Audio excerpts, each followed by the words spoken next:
Ya, pemirsa, untuk membahas terkait kekerasan seksual terhadap anak di Kota Batam, kami telah terhubung dengan Bapak Dedi Suryadi selaku Kepala UPTD PPA Kota Batam. Selamat malam, Pak Dedi. Selamat malam, Pak Dedi. Selamat malam. Ya, bisa Apakah dengar? suara saya terdengar? Ya, sudah terdengar, Pak. Ya, Pak Baik. Dedi, sesuai Undang-Undang Penyalahgunaan Seksual merupakan salah satu tindak kekerasan terhadap anak. Dari data Dinas Pemberdayaan Perempuan, Perlindungan Anak, Pengendalian Penduduk, dan Keluarga Berencana Kota Batam, sepanjang tahun 2023 dan 2024 ini, sudah terjadi berapa kasus, Pak?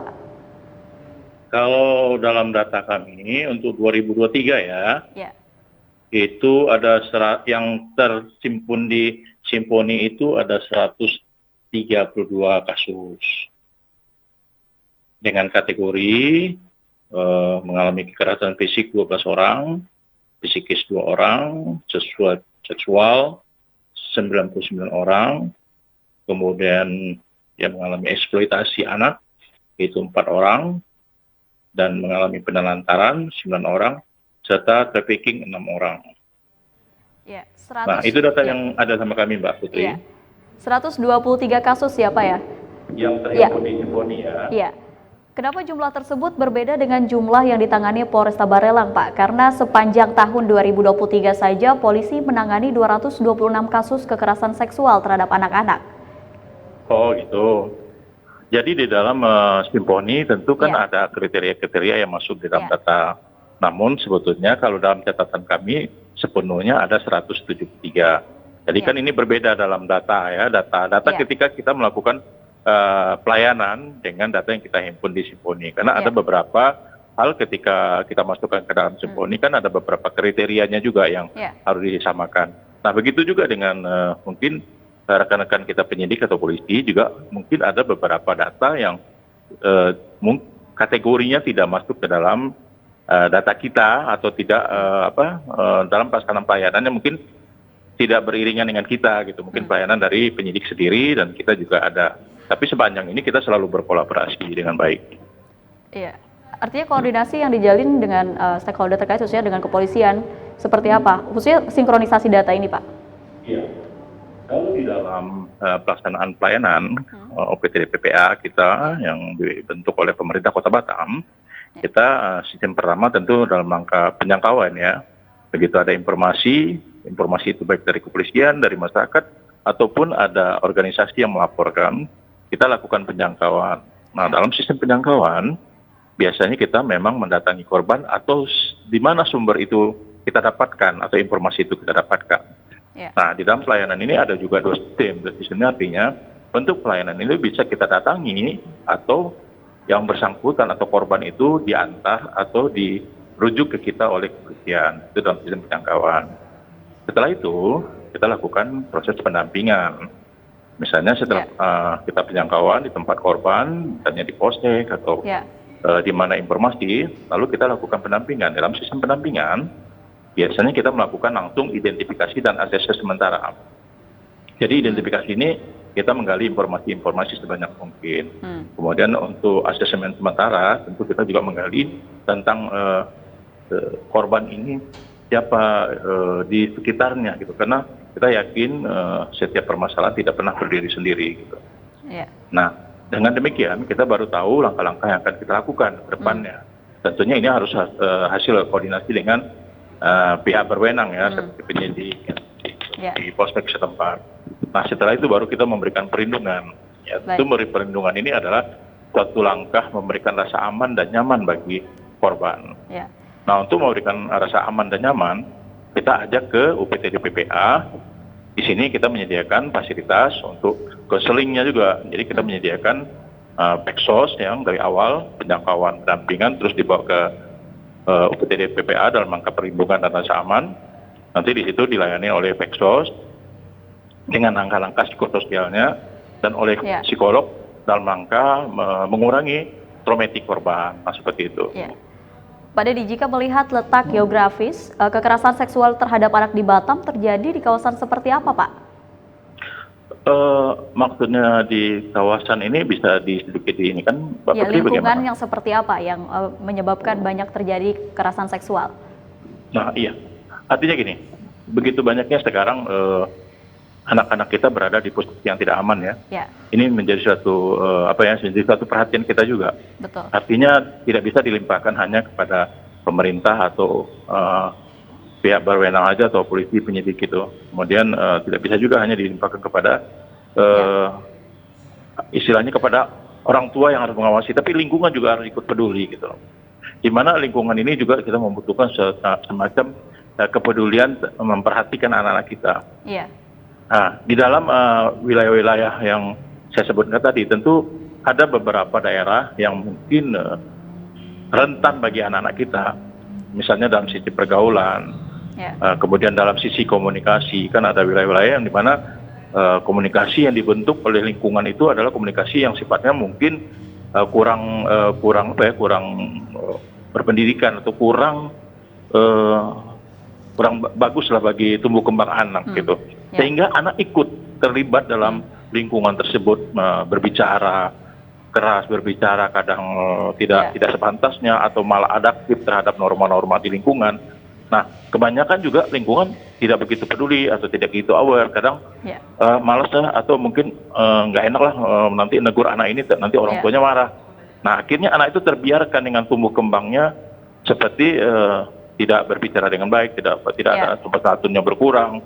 Nah, seperti itu Mbak. Jadi itu wilayah-wilayah yang perlu kita sikapi bersama. Maka dalam kesempatan ini juga kita ingin dalam komunikasi ini membangun bagaimana yuk kita sama-sama melihat dan peduli terhadap anak-anak kita. Karena anak kita ini adalah generasi kita ke depan. Mereka akan menggantikan posisi kita nanti setelah kita tua atau segala macamnya. Dan ini anak-anak ini harus didampingi atau diberi penguatan-penguatan dari dini. Nah, penguatan-penguatan itu adalah memberikan perhatian-perhatian yang positif, seperti itu. Artinya untuk meminimalisir atau mencegah terjadinya kekerasan seksual terhadap anak, apa yang dilakukan oleh pemerintah selama ini, Pak? Iya, sampai saat ini kita sebetulnya sudah melakukan beberapa langkah ya. Pertama langkah pencegahan ya. Kalau pencegahan itu yang kita lakukan seperti sosialisasi. Nah, sosialisasi ini kita sudah lakukan di dunia pendidikan. Kita selalu turun ke sekolah-sekolah memberikan edukasi bagaimana supaya bahwasannya kekerasan ini itu berdampak sangat sangat mendalam bagi korban. Nah itu, misalnya kekerasan dalam bentuk psikis, walaupun kekerasan itu hanya ucapan, tapi itu bisa menghantam mental korban. Begitu banyaknya orang yang menganggap dengan ucapan itu hanya sekedar lelucon. Tapi bagaimana dengan korban yang menerima ucapan itu menjadi deraan kehidupannya gitu loh. Nah ini yang harus dipikirkan. Kemudian itu baru dalam bentuk verbal, belum lagi dalam bentuk fisik misalnya yang melakukan pelecehan, melakukan pemerkosaan, melakukan kekerasan, pukulan segala macam. Ini traumatiknya berbeda lagi gitu. Maka muncullah permasalahan di anak-anak yang akhirnya mengambil pintas gitu loh, mengambil pintas seperti berputus asa dalam kehidupan, akhirnya dia tidak mau melanjutkan pendidikan atau ibaratnya pola kehidupan, pola pendidikan dia terganggu, terus pola tidurnya dia terganggu, kemudian juga menjadi apatis menatap masa depan. Nah, ini juga menjadi suatu hal yang perlu kita perhatikan. Ada lagi yang sekarang ini kan pencegahan dalam bentuk mengisolasi atau menelantarkan. Jadi kadang-kadang ada memisahkan seakan-akan anak ini pembawa sial lah atau segala macam, ada stigma-stigma tidak baik. Itu juga harus dihilangkan, Tidak boleh ada hal seperti itu. Pak Dedi, artinya seberapa efektif upaya yang sudah dilakukan oleh pemerintah atau kekerasan seksual masih terjadi seperti kemarin yang terjadi di Bengkong, bahkan juga terjadi kekerasan di lingkungan pendidikan, Pak Dedi? Seberapa efektif?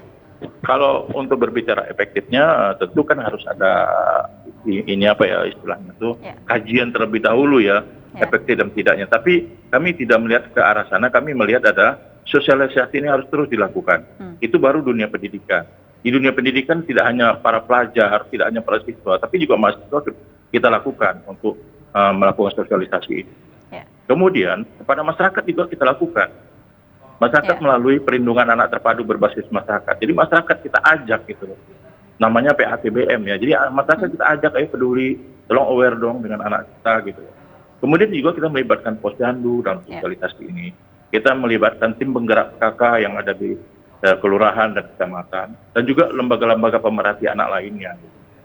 Nah itu baru di masyarakat. Dan ada lagi di instansi, kita juga turun ke instansi seperti kelurahan, kecamatan, kita datangin polsek, kita datangin kejaksaan, mensinkronisasikan dan kemudian juga menyatukan persepsi dalam penanganan anak ini. Bagaimanapun, ini tetap menjadi pemikiran kita dan kita lagi mencari terobosan-terobosan apa yang sebaiknya harus kita lakukan untuk mengurangi pencegahan kekerasan ini dalam bentuk itu. Kemudian indikator bukan berarti semakin banyaknya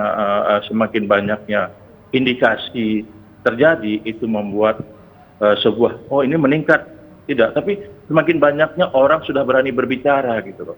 Selama ini kan mereka mungkin diam, diperlakukan buruk, mereka diam. Nah sekarang mereka mengadu, mereka ada tempat mengadu dan mereka berani mengadu. Ini juga menjadi suatu catatan gitu loh. Jadi kalau bisa berbicara tolok ukur seberapa efektifnya, kita tidak bisa melihat ke arah sananya. Kalau kami melihatnya adalah semakin banyaknya orang mampu berani berbicara, berarti semakin terungkap dan setiap orang itu bisa mendapat pendampingan. Nah itu baru dalam bentuk sosialisasi, Mbak Putri. Ada lagi dalam bentuk seminar kita juga lakukan melalui tim gugus tugas pencegahan satuan pendidikan.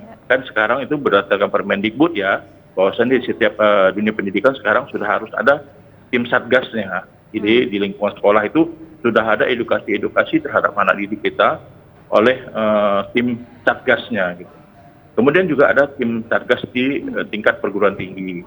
Sesuai kita mengimplementasikan undang-undang TPKS ya. Kemudian kita juga lakukan FGD, dengan lintas sektor, kemudian juga dengan pemangku kepentingan lainnya. Seperti itu. Baik. Untuk anak yang korban kekerasan seksual, Pak Dedi, apakah mereka mendapat pendampingan hukum dan trauma healing juga dari pemerintah? Iya, tentu. Maka saya bilangkan tadi, di dalam proses perlindungan, itu adalah pendampingan. Jadi ketika anak korban kita di BAP, di kepolisian, kita lakukan pendampingan. Di dalam pendampingan itu kita tidak hanya sekedar mendampingi, tapi kita juga memberikan penguatan, dan kita sampaikan kepada korban bahwa dia tidak sendiri. Dia bisa bersandar kepada kita, dia bisa menjadikan bahu kita tempat dia curhat, dia bisa mengeluhkan segala sesuatunya. Dan kita juga di saat mendampingi itu kita melihat bagaimana gesturnya menunjukkan rasa terpuruknya atau rasa dia suka atau tidak didampingi, atau dia melihat situasi di ruangan itu apakah dia suka atau tidak. Nah itu kita memberikan semacam pendampingan. Dalam pendampingan itu juga kita melihat apakah korban ini anak-anak atau remaja atau semacam. Biasanya kan kalau anak-anak itu kita bisa bawa gift atau bawa souvenir yang membuat dia lebih senang ketika ditanya. Ketika di BAP kan dia tidak takut karena kita berikan souvenir yang membuat dia senang sama. Nah itu langkah-langkah yang kita ambil gitu. Tapi kalau misalnya dalam hal ini Mbak Putri ada usul untuk bagaimana menyenangkan untuk mendampingi korban, nanti bisa sampaikan ke kami juga. Kami akan lakukan. Gitu. Ya. Baik, Pak Dedi, untuk saat ini siapa saja yang dilibatkan oleh pemerintah kota agar kekerasan seksual terhadap anak dapat dicegah? Ya, itu seperti tadi yang saya sampaikan di dalam pencegahan kekerasan, kita lakukan sosialisasi itu, dunia pendidikan kita ajak berkolaborasi kan untuk melakukan gerakan ini. Jadi tidak hanya di kami, edukasi tetap berjalan, di sekolah juga ada materi-materi pelajaran yang harus mereka ikuti, tapi juga ada pelajaran-pelajaran atau informasi-informasi bagaimana pencegahan kekerasan. Karena di sekolah-sekolah kan juga dengan kekerasan terjadi seperti bully ya, bully. Nah itu juga harus dari dini sekarang, dari sekarang ini kita mulai lakukan pencegahan-pencegahannya agar anak-anak kita itu juga tidak kebiasaan membuli. Karena kita melihat dari psikologi perkembangan anak kita ini di usia 12 tahun ke atas itu adalah usia-usia yang sangat rentan, usia-usia yang perlu kita jaga, usia-usia yang perlu kita kawal. Dan itu usia yang mereka juga harus menyadari mereka harus kontrol terhadap tumbuh kembang diri mereka. Karena di usia itu rasa ingin tahunya tinggi, rasa ustilnya tinggi, rasa isengnya, terus rasa ingin coba-cobanya tinggi. Nah itu. Nah beberapa kasus yang kita temui anak-anak yang seperti itu kadang terbawa-bawa. Misalnya contoh ya, anak yang melakukan tindak kriminal misalnya mencuri. Nah ini kadang-kadang efek dari ngikut-ngikut gitu, karena dia lihat mungkin entah temannya di luar sana atau dia lihatnya orang dewasa melakukan itu aman-aman aja, lalu dia nyoba-coba mencuri. Atau mencoba-coba melakukan hal-hal yang tidak sepatutnya di usia dia. Nah ini yang perlu kita pagar dari dunia pendidikan. Mungkin di lingkungannya seperti tadi saya katakan, kami mengajak masyarakat untuk peduli melihat lingkungan itu. Jangan sungkan dan jangan segan apabila memang bukan anak kita, tapi sepanjang dia tinggal di lingkungan kita, kita perlu juga memberi arahan. Tentu memberikan arahan dengan komunikasi yang membangun ya, yang baik. Jangan menegur anak itu seperti menegur yang tidak sepatutnya. Maklumlah, anak-anak ini kan belum matang pola pikirnya. Alam bawah sadarnya juga belum mengalami kematangan sempurna seperti orang dewasa. Nah, ini membutuhkan komunikasi yang lembut, komunikasi pendekatan yang lebih baik atau lebih nyaman bagi mereka. Seperti itu, Mbak. Baik, Pak Dedi, terima kasih atas waktunya. Baik, silakan kalau misalnya ada yang mau diskusi lagi ke UPTD PPA atau mau ingin mengalami atau yang ingin konseling dengan kita terbuka. Kita ada sektos dan ada psikolog yang standby.